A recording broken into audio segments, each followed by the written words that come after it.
زندہ باد اپنی میں سو زندہ باد زندہ باد ہے جتنی ان کو دینی پڑھائی میں تھی. تو ہمیں بھی ہچکنا نہیں چاہیے جب دنیا کی بہترین باتیں اگر کوئی پڑھا رہا ہے. جیسے حضرت علی کا قول ہے تم کسی کے منہ سے اچھا علم سنو تو اسے سیکھ کر اپنے سینے میں لے لو، وہ تمہاری وراثت تھی جو تم سے گم ہو گئی. تو یہ کانٹیکٹ بڑھانا چاہیے. ہم محدود ہو گئے، ہم دوسری قوموں کے لوگوں سے ملتے ہی نہیں، ہم ٹریول کرتے ہی نہیں، ہم دنیا دیکھتے ہی نہیں.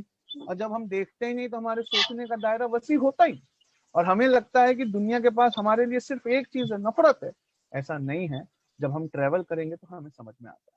اس کے بعد کی سلائیڈ ہے، اس زمانے میں پرنٹنگ پریس آئی. تو پرنٹنگ پریس نے کیا کیا، یوروپ میں جب رینیساں آیا تو اس نے امیروں کے ہاتھ سے کھینچ کر کتابیں غریبوں کو پکڑا دی. کیونکہ اس زمانے میں کتابیں ہاتھ سے لکھی جاتی تھی تو وہ بہت مہنگی ہوتی تھی اور وہ ہر کسی کے پاس موجود نہیں ہوتی. تو پرنٹنگ پریس آنے سے کتابیں ملٹیپلائی ہوئی. کتابیں ملٹیپلائی ہوئی تو وزڈم ملٹیپلائی ہوا. وزڈم ملٹیپلائی ہوئی تو سوچ کا دائرہ بڑھنے لگا. جو صرف امیروں کے گھر میں تھا اب وہ غریبوں کے گھر میں بھی آنے لگا. یہاں پرنٹنگ پریس کی جگہ 21 سینچری کے ایک چیلنج کو میں سالو کرنا چاہتا ہوں. پرنٹنگ پریس کی جگہ فیس بک لکھ کے، یوٹیوب لکھ کے، ٹویٹر لکھ کر میں یہ کہنا چاہتا ہوں کہ ہم بھی پرنٹنگ پریس سے نالج کو چھین کر، ڈیولپڈ کنٹریز سے چھین کر اپنے دیش کو دے سکتے ہیں. بہت ترقی یافتہ کمیونٹیز سے سیکھ کر ہم اپنی کمیونٹی کو بھی ایجوکیٹڈ کر سکتے ہیں.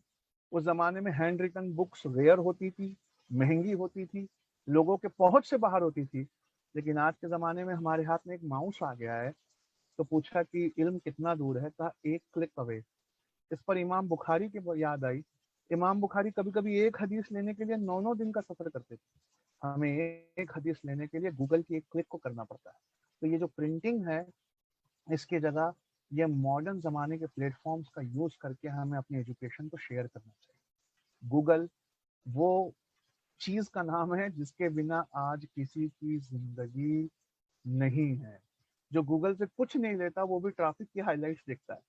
تو کیوں نہ اس رینیساں کے چلتے جو بچے ریلیجیس تعلیم حاصل کر رہے ہیں وہ ایک ایسا سرچ انجن بنائے کہ زندگی کے کسی بھی پہلو کو وہاں ٹائپ کرنے پر اس پہلو میں ہمیں کیا کرنا چاہیے اس کی آیتیں اور حدیثیں کھل جائیں. کاش ہمارا ایک اپنا ایک ایسا سرچ انجن ہو جو ہمیں یہ بتاتا ہو کہ اللہ کے رسول ہوتے، اس سرکمسٹانسز میں صحابہ ہوتے تو وہ کیا کرتے، تاکہ ان گائیڈ لائنز کو لے کے ہم اپنی زندگی سدھار سکیں. تو ایسے ایک اسلامک سرچ انجن سے بھی ہم 21 سینچری کے چیلنجز کو مٹا سکتے. ویسے بھی کڑوی بات یہ ہے ہم ابھی بھی اپنی زندگی کے چیلنجز کے لیے قرآن اور حدیث کو ڈھونڈنے کے لیے گوگل پہ ہی جا رہے ہیں. لیکن اگر ایک ڈیڈیکیٹڈ ویب سائٹ آئے گا تو یہ جو فیک نیوز اور فیک حدیثیں اور فیک آیتیں ہیں اس سے ہمیشہ کے لیے آنے والی نسلوں کو چھٹکارا مل جائے گا. تو یہ بھی رینیساں ہے. پرنٹنگ اس زمانے کی ٹیکنالوجی تھی، انٹرنیٹ اور آرٹیفیشل انٹیلیجنس اور ڈیٹا بیس سیکوینسنگ اس زمانے کی ہے. تو ہمیں اس کا فائدہ لینا چاہیے. میرا بس چلتا تو میں ایک ایسا سرچ انجن بناتا کہ اس میں ہم لائف کا ایک پہلو ٹائپ کرتے تو اسلام کیا کہتا ہے، ہندوازم کی بہترین باتیں اس کے بارے میں کیا کہتی ہیں، کرسچینٹی کیا کہتی ہیں، اس کا کمپیریزن کروا لیتے اور ہمیں سمجھ میں آتا کہ کتنے حق کے ساتھ ہمیں کیا کرنا چاہیے. اس کے بعد کی سلائیڈ دیکھیے آپ. اس زمانے میں روم کے اوپر جب ترکوں نے قبضہ کیا تو روم کے سارے فلاسفر بھاگ کے انہوں نے اٹلی میں شرن لی. اور جب انہوں نے اٹلی میں شرن لی تو وہ اپنے ساتھ اپنی بہترین سوچ لے آئے اور اس سوچ نے پورے یوروپ کو سوچنے پہ مجبور کر دیا کہ مسلمانوں میں ایک ایسی کیا بات ہے کہ ہم اپنی ہی زمین پر ہار جاتے ہیں. اس بہترین قوم کو دیکھ کر اس بہترین قوم نے یہ سیکھا کہ ہمیں اپنے اندر کیا چینجز لانا چاہیے. آج یہ سوال ہسٹری نے دوہرا کے ہمارے سامنے کھڑا کر دیا ہے کہ ہمیں دنیا کی ترقی شدہ قوموں کو دیکھ کر اپنے اندر کیا چینج لانا چاہیے. وہاں پر ایک لائن لکھی ہے، اٹلی میں پہنچنے والوں نے، یہ والی لائن دیکھیے، اٹلی میں پہنچنے والوں نے، فلاسفروں نے، عیسائی بڑے پادریوں نے آتے ہی مسلمانوں کی جس چیز کی سب سے زیادہ تعریف کی تھی وہ تھا the liberal outlook and tolerance of the Arabs.